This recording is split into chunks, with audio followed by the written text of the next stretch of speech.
Welcome to another HoloNet news episode from the Infernal Brotherhood of the Scruffy Looking Nerf Herders. My name is Adam and it is December 9th, 2025, and today's Star Wars news discussion includes Star Wars returning to theaters. That's right! We had talked about this a couple weeks back, how great it would be if they ever did that, and they're actually doing it. Amazing. All right, we're also going to talk about the Star Wars sequel trilogy Retcon. It's an op-ed. We're just going to read through it and talk about it. And then, of course, a little bit of Skywalker news. Of course, this is based on comics and how Luke Skywalker found Octo. I don't normally cover new Star Wars era stuff outside like films and series, but I kind of want to compare and contrast the original version, the EU version of the origin of the Force through the Jedi, specifically the Thoyor transporting the Jedi over to a planet with this idea of the first Jedi Temple in modern canon and see which one actually sucks. I'm sure you can figure that one out for yourself. And then, of course, we're going to do a little bit of Star Wars news feed. I think in this case it's going to be John Williams doing the Daisy Ridley score and just a little bit of an article there. So let's dive into the news.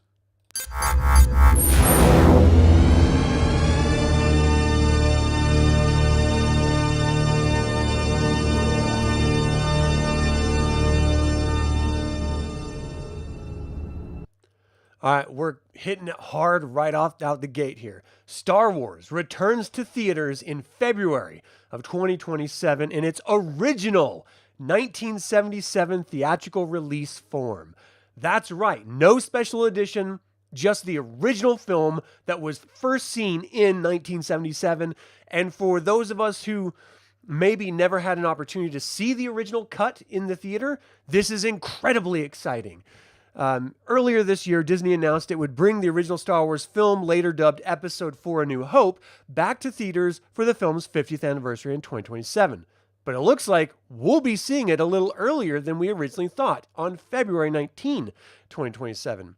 This comes from an official announcement on the Star Wars website, which also revealed another piece of pretty big news. The version of A New Hope that will be shown in theaters in 2027 will be a newly restored version of the original 1977 theatrical release. This is likely the same version that was shown earlier this year in London at the Film on Film Festival. The original version of the film features a number of differences from the special edition, which, at the behest of George Lucas, has replaced the original in just about every possible medium for watching it since 1981. The differences are the origin of the Han shot first controversy, which is probably the most discussed aspect of the differences, but there are a number of other changes of varied levels of subtlety throughout. Lucas has been firm over the years that the special edition is his true vision for the film, speaking to the Associated Press in 2004 about his feelings. The special edition is the one I wanted out there. The other movie, it's on VHS if anyone wants it.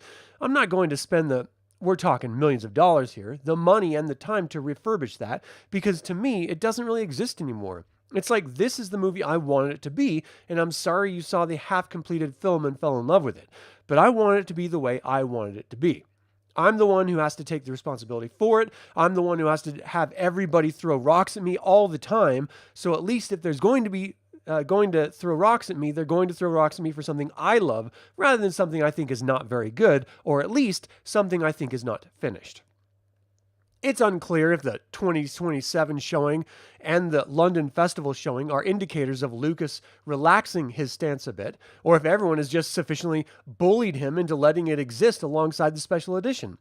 Probably Disney's ownership of Lucasfilm has something to do with it, or as he told People magazine on October this year, perhaps he simply managed to let go. Of course I've moved past it, he said. I mean, I've got a life. We also don't know how long Star Wars will stay in theaters. The original announcement suggested it would debut on April 30th, 2027, with the intent of it showing at least through May the 4th, or Star Wars Day. It's possible they'll keep it in theaters long enough to still celebrate May the 4th, or perhaps Disney has other even splashier plans for the big 50th. We only have to wait just over a whole year to find out. I'm telling you, I'm so excited about this coming to theaters. And here's the reality. Like, I don't care if there's multiple editions of a film. Blade Runner is a perfect example of this. Alien is a perfect example of this. There are director's cuts, there are re-edits, there are TV edits, there's just tons of versions out there. And I saw the TV version and the VHS version of Star Wars ad nauseum as a kid. We even had the Laserdisc version because my stepdad thought he was like super hip and cool. And I loved every single edition because it's Star Wars. It's what started my passion for sci-fi and fantasy. And, you know, I connected with Luke Skywalker. He's still one of my favorite characters of all time, which is why I was so upset with the sequel trilogy. So there's no universe where I'm not going to throw down my hard-earned cash and watch this in theaters maybe a couple times. And I cannot wait. I'm going to see it with my family. Then I might go and see it alone. And then I might go see it with a bunch of friends. Either way, however long it's going to be in the theaters, I'm going to make a plan to change my life schedule so that I can sit down and enjoy the original cut of Star Wars. And there's a lot of changes other than just the Han shot first thing. I mean, a lot of the special effects cleanups, the fact that I've only seen it in VHS quality, and so they're going to be upscaling it to 4K, I think is what they said, or maybe better. We'll go over to that at the end of the show. And that's going to be exciting to see it in its pristine original version glory. And there's a lot of like creatures that they removed from the original in all those sequences in Tatooine and Mos Eisley. So I'm really, really excited for all of that. I don't need to see Han stepping on Jabba the Hutt's tail because the original version of Jabba the Hutt, he was more of a bounty hunter barbarian looking dude than an actual space slug. So, you know, and we don't need like Han bouncing around on screen and stuff, or seeing Boba Fett standing outside the Millennium Falcon in Tatooine. That was cut from the original film because they didn't feel like they needed it. And I agree, they don't need it. All we need is Luke leaving Tatooine, rescuing a princess, and destroying a Death Star. That is the original film. And I just cannot wait. I'm so excited to see this. I mean, I have to wait a year and 2 months, but we've waited 50. So, let's see. Chris, how you doing, man? Thanks for tuning in. Film on Film Festival sounds hot. Is that what I said? Film on Film? Han absolutely shot first, but you never understood the issue with that. Greedo told Han he was about to kill him. It doesn't make Han a bad guy. No, I totally agree. And the fact that Greedo shot at the same time virtually, and it was just like super close to Han's head. Like, Han's a scoundrel. Of course he's going to believe life comes first. Self-preservation is the highest law. Are they including any deleted scenes as originally shot? Probably right. It's a theatrical version, you think? Yeah, I think it is the theatrical version. It's nothing new that they're adding to it, because then it wouldn't be the original, you know?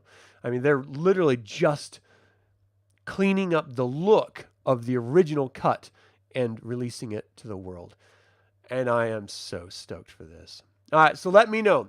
Are you going to be going to the theaters and seeing it? Are you probably going to see it a couple times like me? Let me know in the comments below. And do you even care? I mean, we have Star Wars. If you want to see the original cut, it's out there. You can find it. You know, whether it's on a VHS cassette or whether you find it some other ways, but it's out there. So does it matter that it's coming to theaters? Should they even have bothered if the creator, George Lucas, doesn't even want that cut out there? Let me know in the comments below. I'd love to hear what you have to say. All right, next up, the Star Wars sequel trilogy retcon isn't the genius solution Disney thinks it is. I have mixed feelings about this premise. All right, so this is an op-ed that we're going to go through. One look at Disney's Star Wars slate over the past few years, and an interesting pattern begins to emerge. While the franchise has touched various corners of its timeline, a great deal of investment has gone into exploring the long 32-year gap between the events of Return of the Jedi and The Force Awakens. Most specifically, the first decade after the destruction of the second Death Star. In many ways, this was always the plan. The 30-year gap leaves plenty of narrative space to tell stories set within the Star Wars galaxy and explore an unknown era of the franchise's timeline, particularly when one considers it's just 4 years shy of the entire time that encompasses the original Star Wars saga from The Phantom Menace to Return of the Jedi. Titles like The Mandalorian, The Book of Boba Fett, Ahsoka, and now the upcoming film The Mandalorian and Grogu are all playing out as one massive story that will culminate in a team-up movie from Dave Filoni. This team-up film is essentially going to be an in-universe adaptation of the Thrawn trilogy, the original expanded universe, EU, follow-up to Return of the Jedi before Disney's acquisition of Lucasfilm and the creation of The Force Awakens. Is Disney attempting to make the Thrawn trilogy as a way to retcon the controversial yet beloved sequel trilogy? Hold on, I want to... Controversial, 100%. Beloved? No.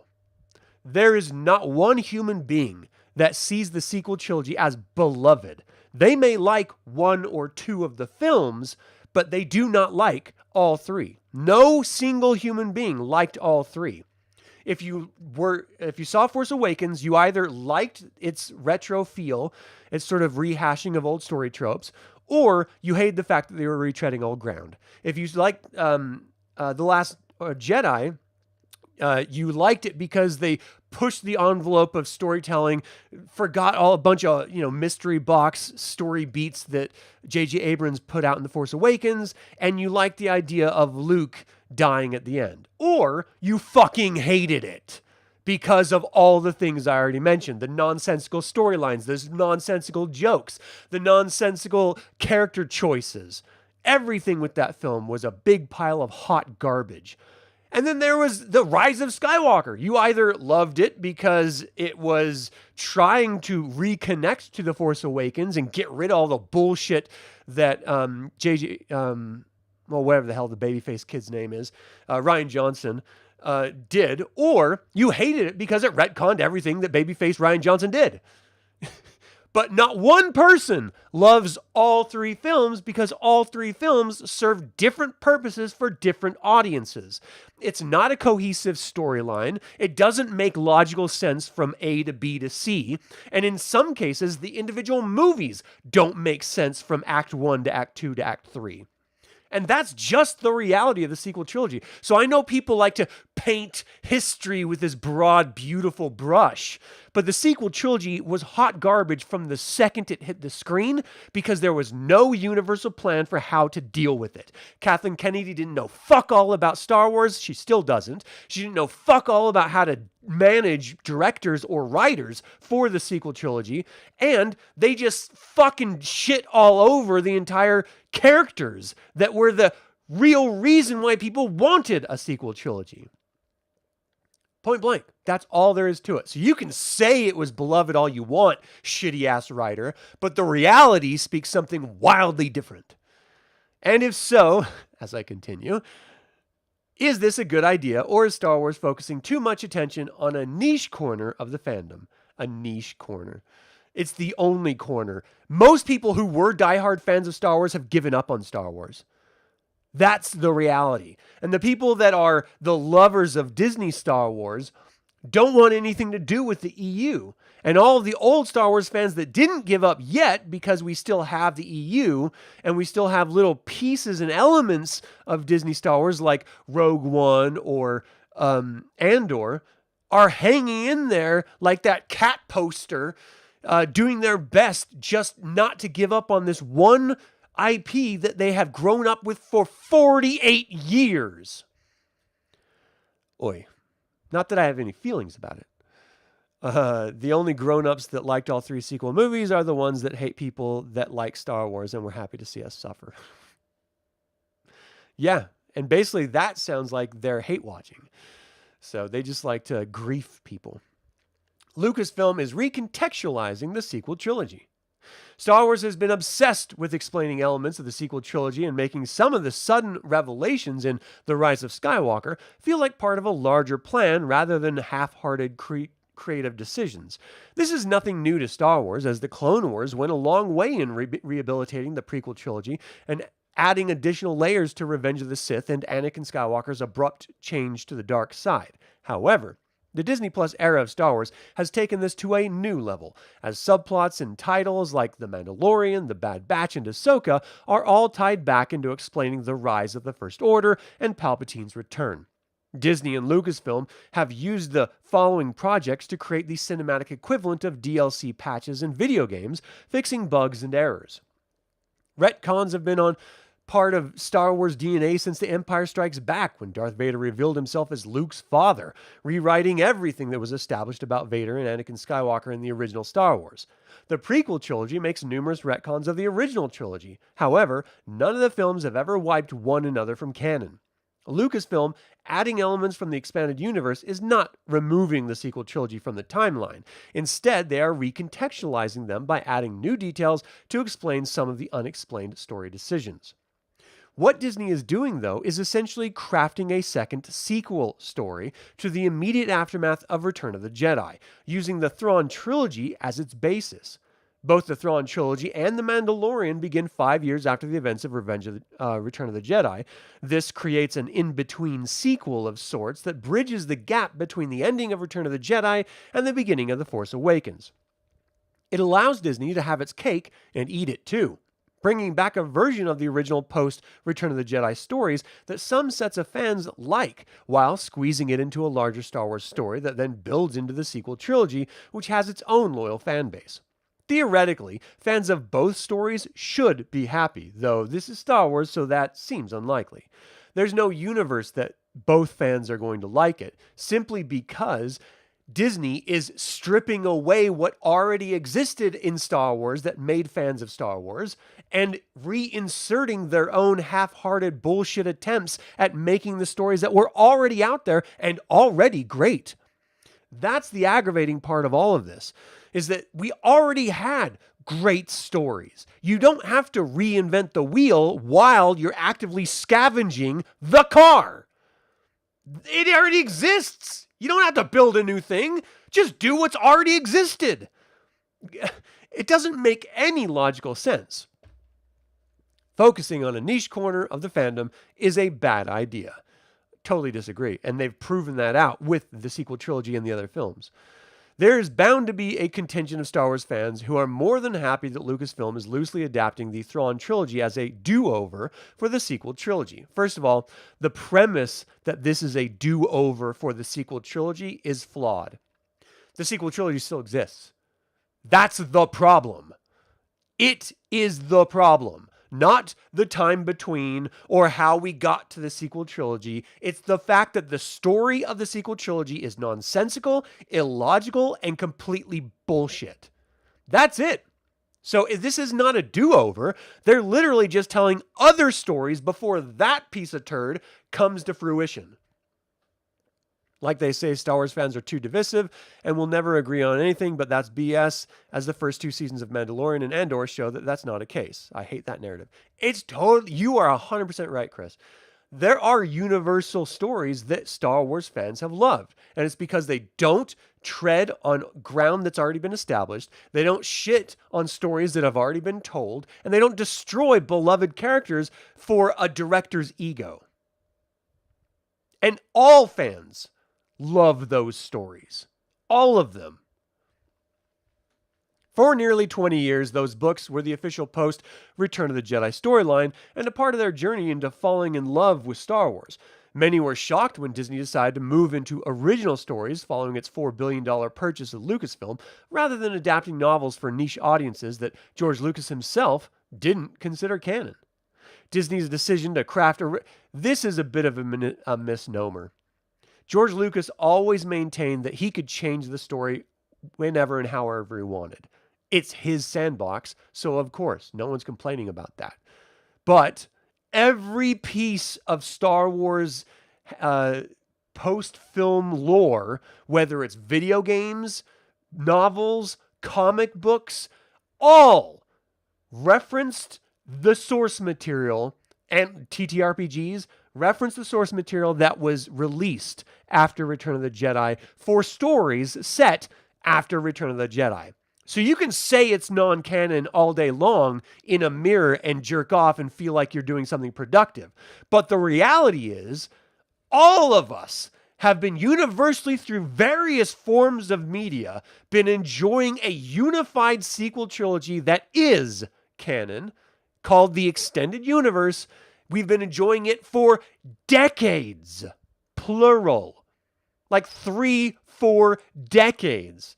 So let's not pretend that because George Lucas didn't maintain the right to change anything, that it wasn't somehow canon, because that's just not the case. Disney's decision to craft original stories, really? You just got done saying how they were strip mining the old EU stories, and now you're claiming that they're crafting original stories? This author is a complete and utter moron. Rather than adapting the extended universe has paid off. Has it though? Because they have been strip mining the existing stories, poorly I might add, in every single one of the sequel trilogy and in their TV shows. I mean, that's just a reality. The Force Awakens made $2 billion at the worldwide box office, partially due to the mystery surrounding the project. The Last Jedi grossed $1.33 billion at the worldwide box office, becoming the highest grossing film of 2017, both domestically and worldwide. Both The Force Awakens and The Last Jedi were received positively by critics and audiences alike. Really? Because I remember The Force Awakens, which I watched like twice or 3 times in the theater. I enjoyed it. But people were shitting on it, saying it was a rehash of A New Hope. Constantly. Last Jedi, I watched in the theater 3 times to see what the hell the fuss was about, because there's no possible way I could go out of a Star Wars movie and hate it. And yet, I hated it every time I watched it. And I still can't sit and watch the whole thing in one run because I get too frustrated and upset with the stupid decisions that Babyface Johnson made. So you can pretend and recolor history once again, author, but you are 100% factually wrong. Even with The Rise of Skywalker's disappointment, it grossed $1.07 billion worldwide. Hard to say a movie that grossed $1 billion is a disappointment in the financial sense. That's true. Now, though, Lucasfilm is looking to court an audience they think has abandoned them. I know friends who have been lifelong Star Wars fans, who have completely avoided Star Wars after Disney took it over, after the sequel trilogy. Completely. They don't even want to talk about it. So there's no thinking involved here. The fans have abandoned the IP over creative choices in the sequel trilogy. Yet in the past, Lucasfilm's decision to focus on correcting mistakes has often backfired. The sequel trilogy's decision to largely ignore the prequels was made to appease fans who grew up with the original trilogy, but it did please audiences who had grown up with and had fond memories of the prequels. The Rise of the Skywalker's attempts to address a loud contingent of people's criticism of The Last Jedi, this guy is constantly reneging everything he says proceeding with the next line that he writes. So it was universally positively received, and then people had criticism of it. Well, which is it? It's either positively received or it's not. Resulted in a final chapter that pleased nobody. Now they're attempting to correct past mistakes, a move that will likely expand the hole that they've dug themselves into, making it deeper and wider. First of all, again, the misnomer, the shortcut in thinking here is the author is posing, saying that what they're doing right now is supposed to like renege or make up for the sequel trilogy. But it's still the bullshit same story of scrap mining existing storylines and then that are in the EU and recontextualizing them with Dave Filoni's own favorite character creation in Ahsoka. And then Favreau's creation of The Mandalorian. They saw elements that worked, and they're trying to use existing storylines in order to recontextualize them into something that everyone supposedly will enjoy, but that's not to make up for the sequel trilogy. That's just so that they can make some money. It's all about the money, Lebowski. Lucasfilm is now looking to invest millions of dollars and create an entire corner of Star Wars built around the remnants of niche elements from a franchise in the hopes that even enough obscurity might add up to a breakout hit. They've been using The Mandalorian's popularity and mainstream appeal to introduce niche characters from the animated series like the Clone Wars and Rebels to a wider audience. That's true. This is why Star Wars' first feature film in 7 years is The Mandalorian and Grogu, given that both title and characters are a safe bet with mainstream audiences. That's true. The more it goes, the more niche it becomes. Ahsoka is a series based on a character introduced in the animated series Star Wars The Clone Wars, featuring a cast of characters and storylines established in another animated series, Star Wars Rebels. You have one thing in common with all of that: Dave Filoni and his obsession with being the next George Lucas while failing miserably to be so. Focused on a villain who originally in a series of novels made audiences haven't heard of, or who now positioned as the franchise's new big bad, who can't have the big and impact. First of all, Thrawn was in his own trilogy in the extended universe. He was in Star Wars Rebels. He has 2 trilogies in existing new Disney era lore. So you can pretend that fans don't like him or know him or anything, but the reality is Timothy Zahn has been writing him since the end of Return of the Jedi till today. So fans are aware of Thrawn. You may not be, because you are probably only a recent fan, or you clearly don't know shit about shit as I'm tearing this article apart, but fans of Star Wars 100% know Thrawn.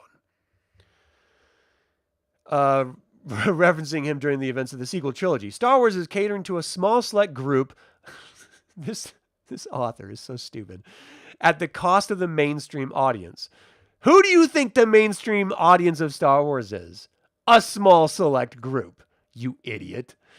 The same audience that has made it the most successful original property in the history of cinema.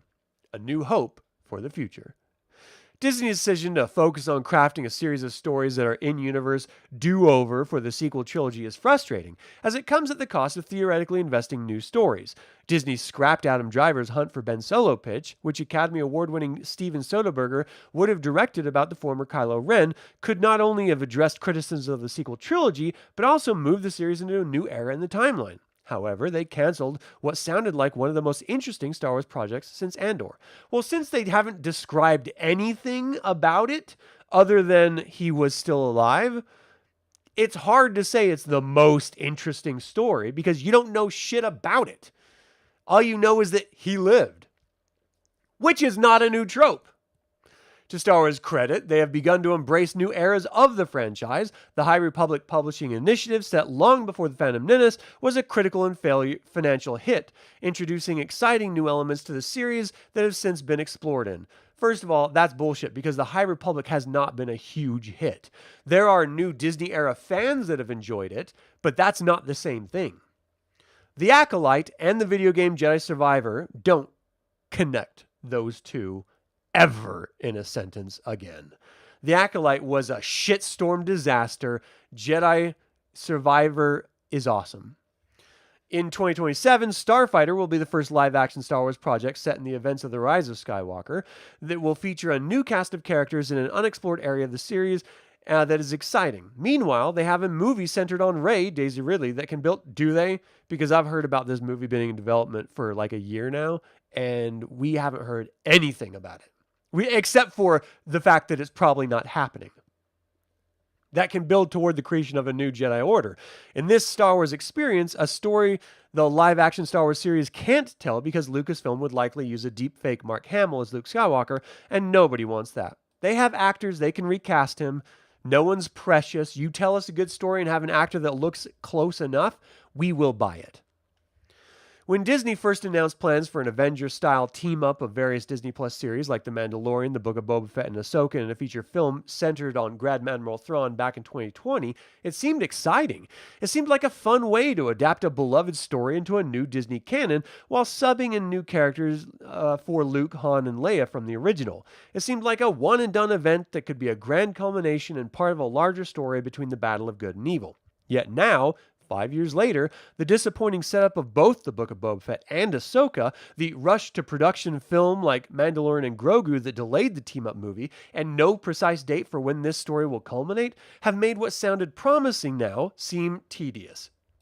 First of all, you have to blame Lucasfilm and Kathleen Kennedy for that because they've done nothing but announce projects and shit on the project. Announce projects and cancel projects. Announce projects and then stop development on projects. So that's not the film or Star Wars as an IP's fault. That's Kathleen Kennedy, Disney, and Lucasfilm's fault.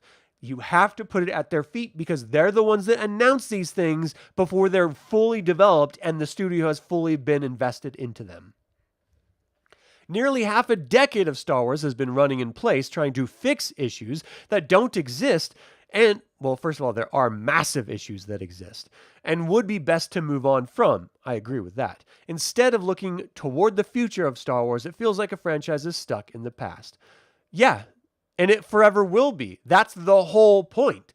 It started in 77 with Star Wars, and it will forever be referencing that as a jump-off point because that's the... Are you ready for it? Fucking point! You idiot.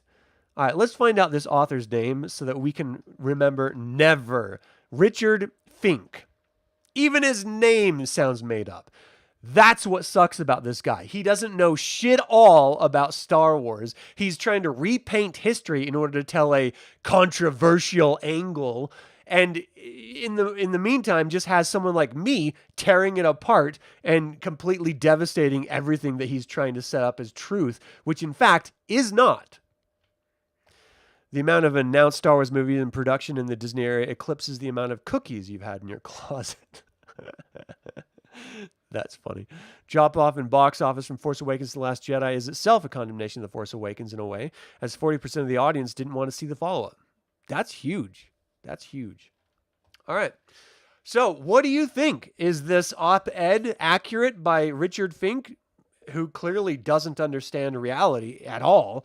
Or is this not actually a retcon? It's just Disney trying to make more money and trying to tell another story in a timeline that hasn't yet been covered. It seems pretty clear to me that that's all they're doing. They're not literally not retconning anything. Because the sequel trilogy, unfortunately, still exists. If they did retcon it, I would be for it because it was that bad. But they're not doing that. They're not going to bring back Han Solo or Luke Skywalker or Princess Leia or even Chewbacca, unfortunately. They're going to be sitting with new characters that Dave Filoni created because he's the one running the show. Full stop. Like it or not, that's the reality of it. Let me know what you think in the comments below. I'd love to hear. Even if you disagree with me, you don't have to agree with me. I don't care. We all have our own opinions about this wonderful IP. That's what makes it wonderful. If you love the sequel trilogy and you love what they're doing right now, that's fine. That's awesome that you enjoy it. I like a lot of what is happening, not all of it. So we just have to be fair and realistic, you know? All right, next. 8 years after The Last Jedi, Star Wars finally found the first Jedi Temple. Star Wars The Last Jedi finally revealed the first Jedi Temple on Ahch-To, but it left so many more questions than answers.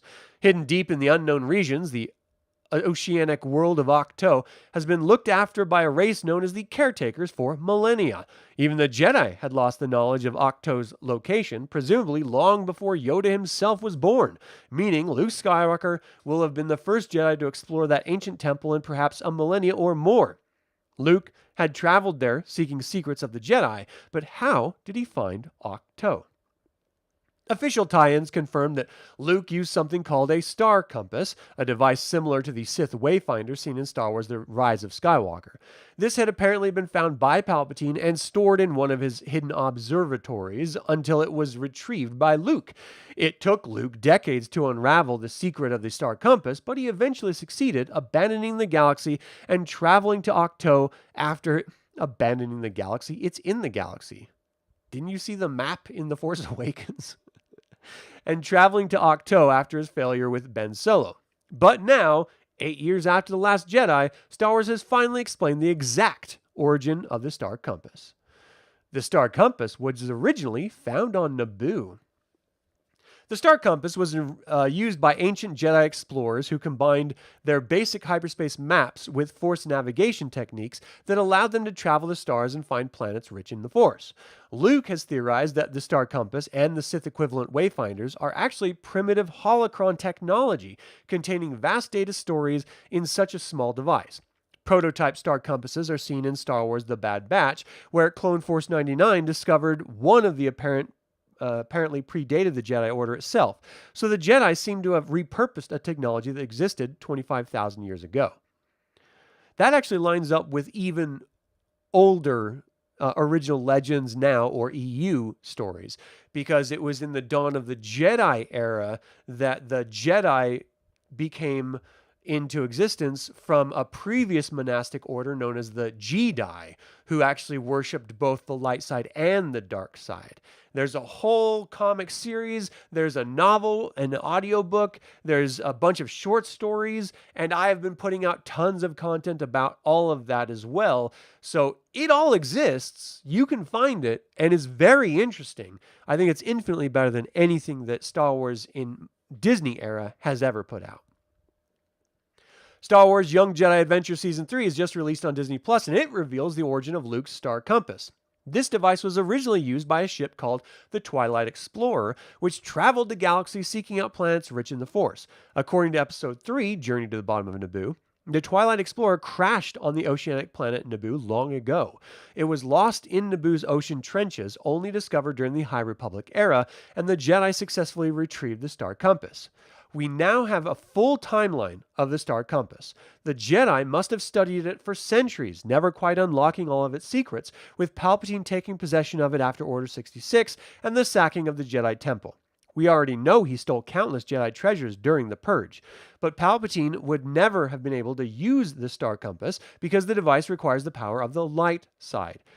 He had presumably taken it just as a way of feeling superior to the Jedi, only for Luke to eventually find it on Palpatine's hidden base on Pilio. That was actually in the Battlefront 2 game, I believe. How the star compass works. The Young Jedi Adventures actually shows us how the star compass works. When activated, it generates a holographic image representing its last journey, adjusting itself for galactic drift. Attentive viewers will notice that the Jedi compass works in a strikingly similar way to the ancient star map seen in Ahsoka, which makes sense. The star map originated from a vast intergalactic empire that predated the Republic, so may have been the original source of this technology. If this is correct, it's possible to figure out the entire history of the tech. We know the original Wayfinder were one of the oldest dark side technology, and according to 2024 edition of the Star Wars Encyclopedia, these were based on purgils. It would therefore be logical to tie the earliest Wayfinders to its intergalactic empire, who literally rode the space whales across the intergalactic void. The Jedi, I find it so much more interesting that the Thoyor actually connected the Jedi together. Another entire race met with the Rakatans, and the Rakatans used the Force, the dark side of the Force specifically, to create the Infinite Empire. And they were the ones that traveled intergalactic space, connecting a bunch of worlds and becoming a huge problem for the entire galaxy. That's more interesting than space whale riding people. To me. But what do you know?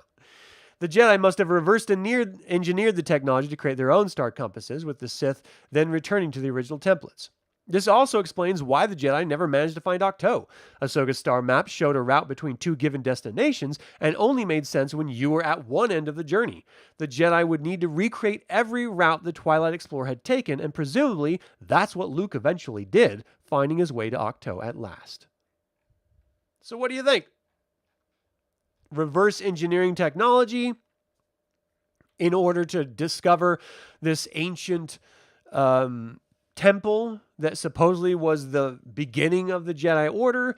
Or do you like the EU version in the Dawn of the Jedi comics, novel, short stories, etc., where it's literally an ancient monastic order that broke into the Jedi and the Sith? I personally think that's much more interesting than this version of it, but I actually don't mind this version either. Like, if we're going to have to recontextualize all of Star Wars in the Disney era, if Luke Skywalker is the one to decode it, that fits with his character for once. And so I'm totally down for that. What do you guys think? As far as retconning Last Jedi without changing the movie itself, which they won't do, what if they revealed Luke was a clone connected to some EU and explains his personality differences? Well, the Luke clone, the Luke, was pretty ridiculous. But I mean, I don't know. I'd have to like sit down and think about the entire connection of all that and the meaning behind it.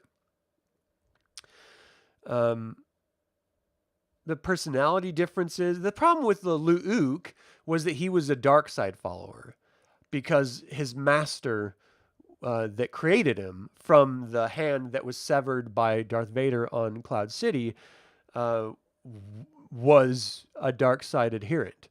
So I don't know if that Luke would be the one to meet with Rey and teach her and, you know, find the thing, because it wouldn't really make sense. He would need a wayfinder because, you know, the thing is with the Jedi and the Sith, they always like sort of cordon off their tech in strange ways. The old version of the lightsaber crystals were synthetic for the Sith, and they were, you know, pure crystals, kyber crystals for the Jedi.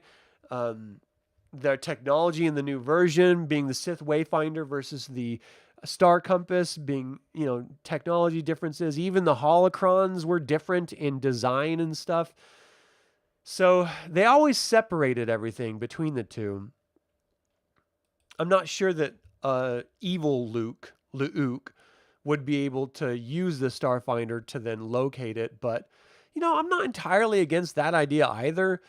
And I don't need Luke Skywalker back so badly that I think we should just go forward with questionable storytelling in order to make that happen.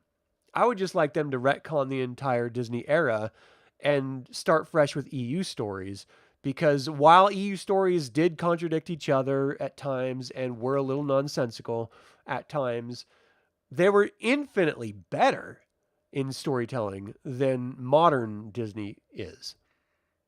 So I would just prefer the better storylines that were a little weird and wacky, because that's what Star Wars has always been, is a little weird and wacky.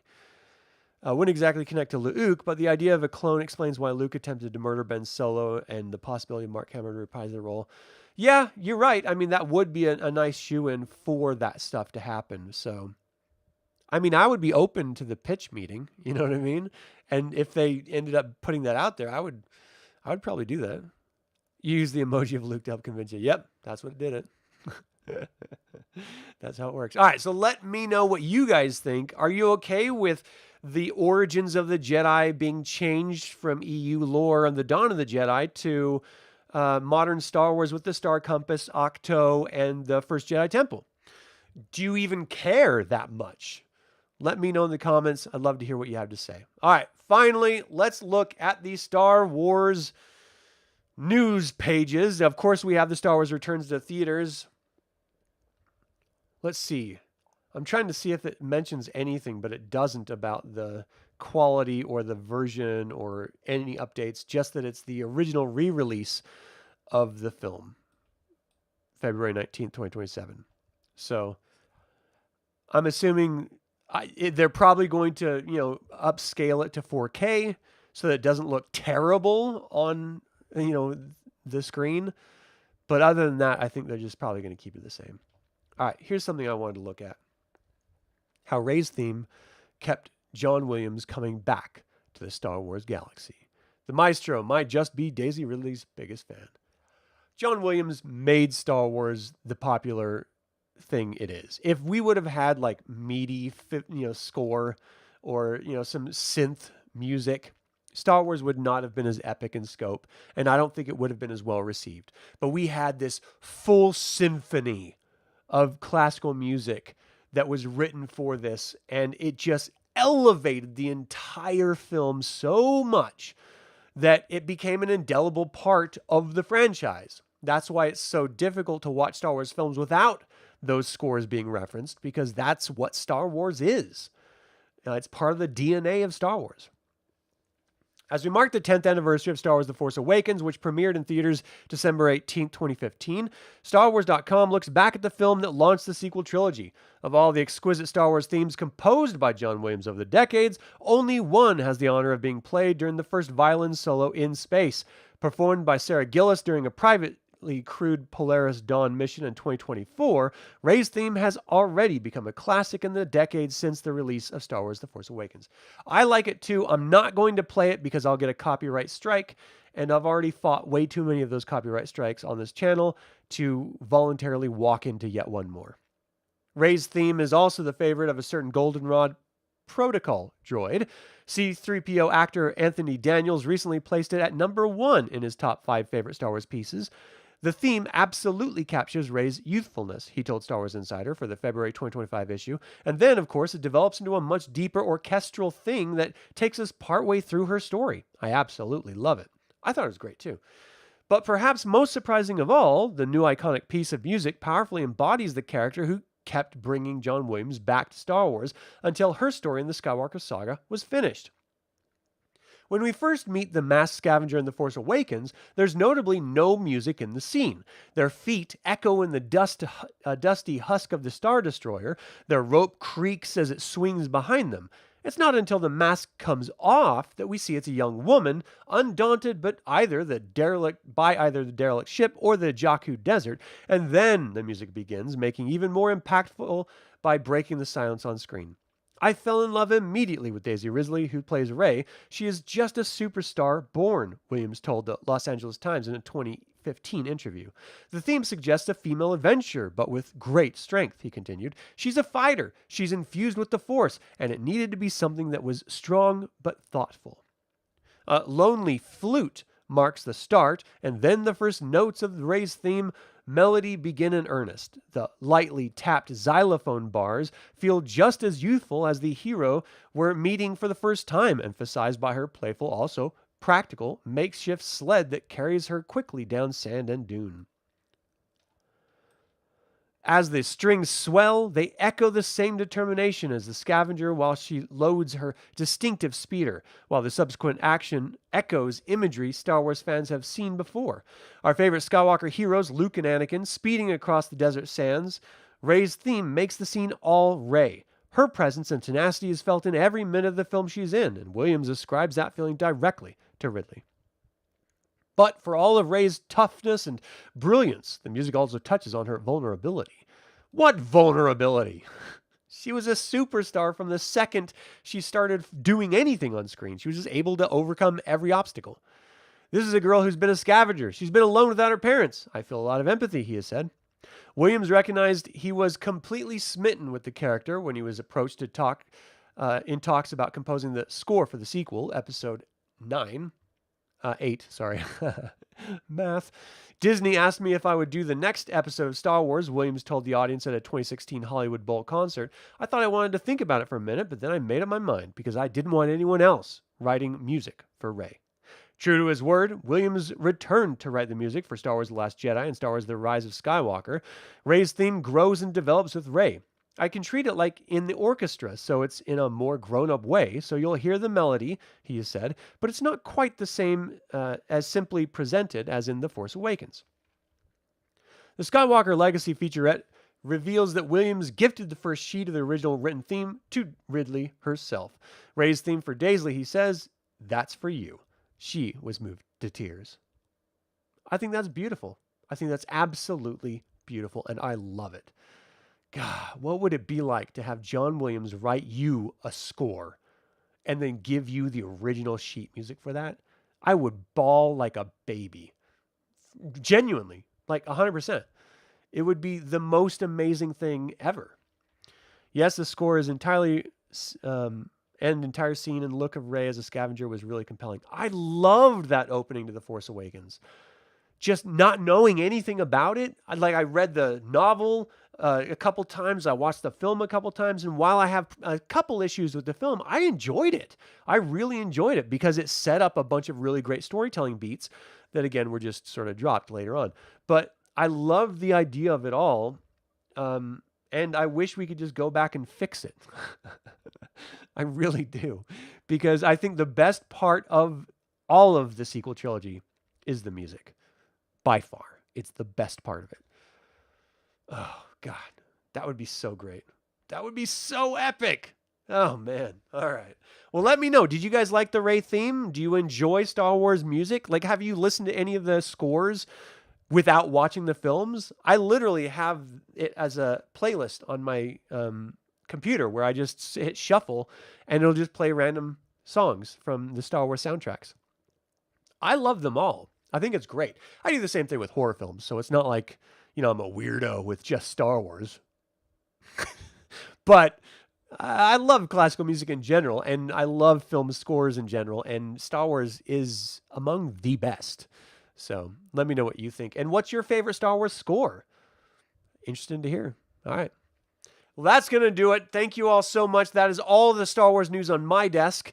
I hope you enjoyed this HoloNet News broadcast. If you enjoyed it, be sure to like, comment below with your thoughts, and subscribe so you'll catch the next episode where we'll explore more Star Wars news. You can always support this YouTube channel by becoming a member or a YouTube member or a Patreon patron. Links are in the description below.